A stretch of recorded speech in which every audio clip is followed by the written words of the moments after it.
हरिः ओम् अग्ना विष्णु सजोषसे मा वर्धन्तु वां गिरः युम्नैर्वाजेभिरागतम् वाजश्च मे प्रसवश्च मे प्रयतिश्च मे प्रसितिश्च मे धीतिश्च मे क्रतुश्च मे स्वरश्च मे श्लोकश्च मे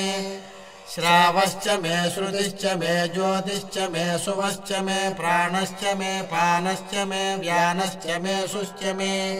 चित्तम् च आधीतम् च मे वाक्च मे मनश्च मे चक्षुश्च मे श्रोत्रम् च मे दक्षश्च मे बलम् च महोजश्च मे सहश्च आयुश्च मे जगा च आत्मा च मे तनूश्च मे शर्म च मे वर्म च मेऽङ्गानि च मे स्थानि च मे परोगुंसि च मे शरीराणि च मे